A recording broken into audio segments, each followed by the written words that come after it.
solamente para sí, sino para los demás, y en este caso para toda la nación mexicana. El tema que voy a desarrollar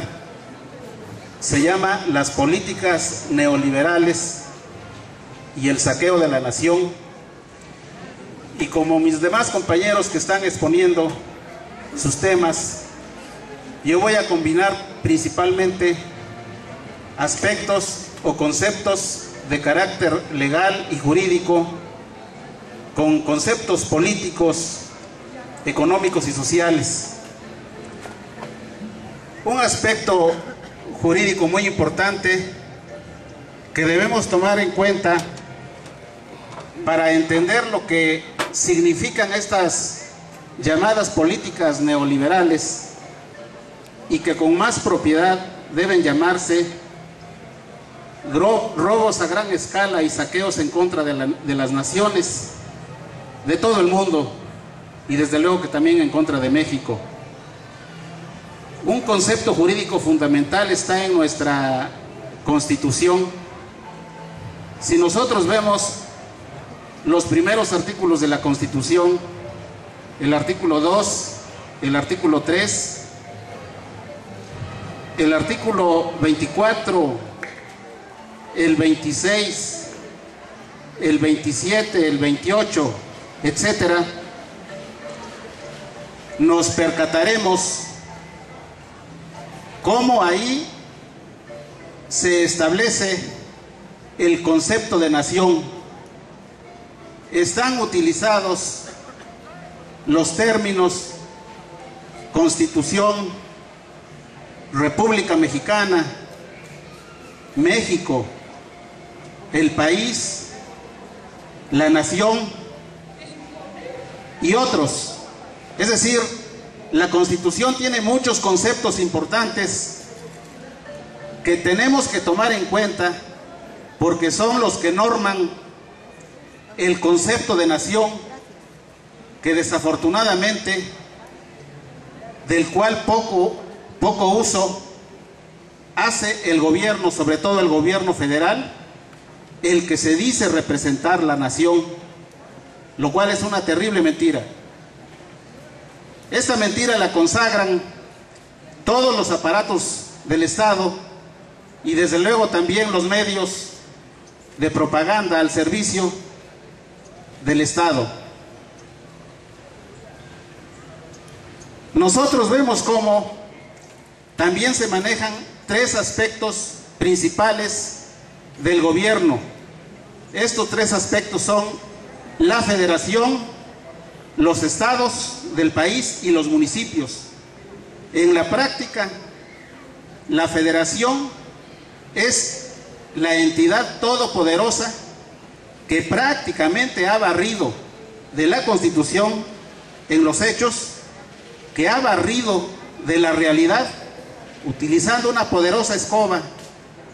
y barriendo todo lo que puede significar un obstáculo al abuso del poder de la federación, de esa monstruosa entidad llamada Presidencia de la República, y con todos sus órganos anexos, como son la Cámara de Diputados, la Cámara de Senadores,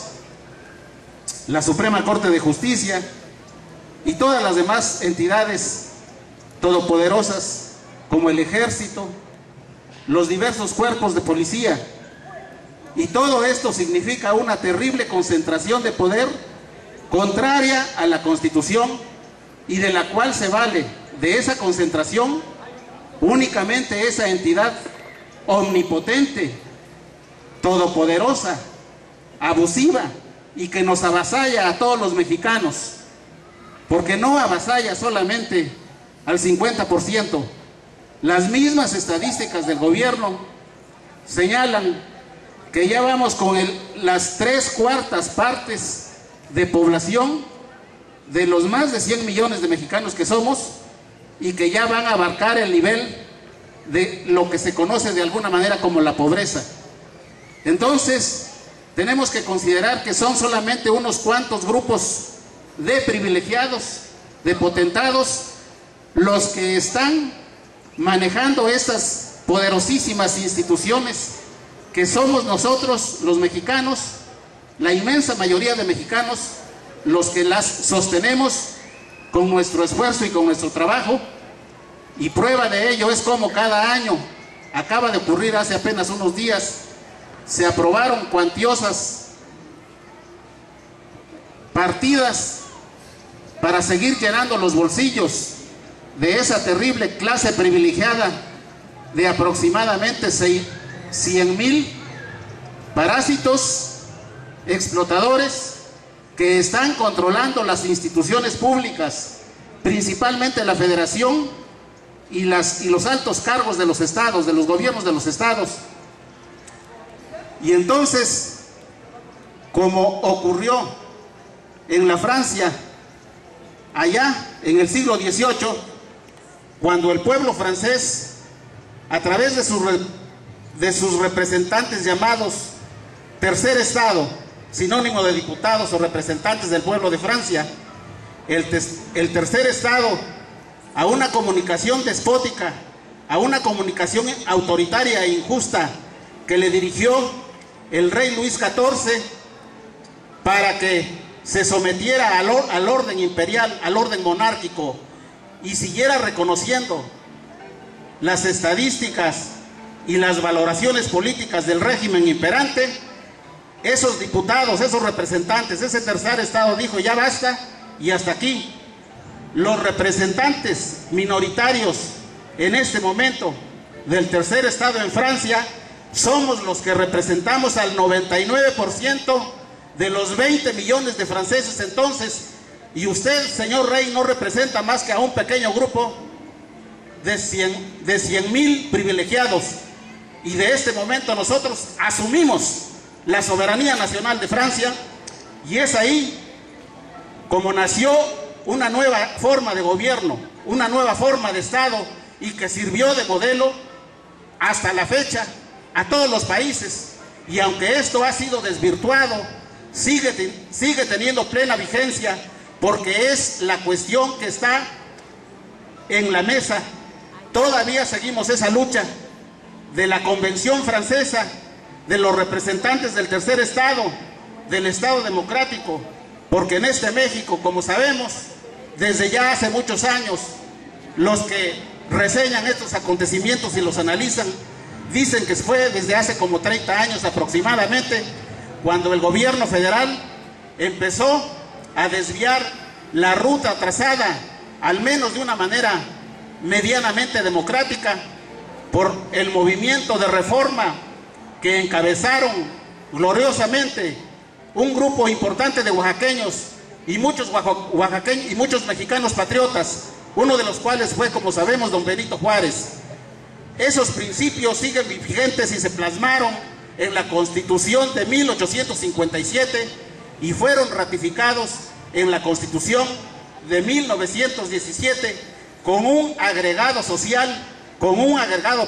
democrático que, como sabemos, se tradujo en mejores disposiciones jurídicas, en mejores prestaciones para las clases trabajadoras y para las clases campesinas, para las clases medias, para los empresarios medianos, que son los que sostienen a México. Por eso, en el llamado neoliberalismo se confrontan los intereses de las naciones como México, los intereses de todo el pueblo, de toda la república, con los intereses del gran capital internacional, sobre todo de países capitalistas occidentales como Inglaterra, los Estados Unidos, España, Alemania, el Reino Unido de la Gran Bretaña, que es distinto a Inglaterra en cuanto a Inglaterra solamente es parte de este imperio, el imperio británico. Entonces, no es que los pueblos de Europa Occidental sean los determinantes fundamentales de estas políticas, son sus gobiernos. Como sabemos, la Unión Europea no es más que una construcción de cúpulas de gobierno de los países de Europa. Son los países más desarrollados, los países más enriquecidos con el capitalismo, estos países europeos, los que determinaron para defender sus intereses, principalmente económicos y políticos y estratégicos, los que crearon la Unión Europea, y ellos siguen desarrollando este monstruo de poder de las cúpulas de gobierno, que no de los pueblos, porque los pueblos en Europa, sobre todo esos pueblos de Europa Oriental, esos pueblos que antes formaban la esfera de influencia de la Unión Soviética, el sur de Italia es otro ejemplo, que son pueblos depauperizados y en donde el nivel de vida de estos pueblos nada tiene que envidiar, ni nada tiene que ser comparativo con la vida de los países explotados de Latinoamérica.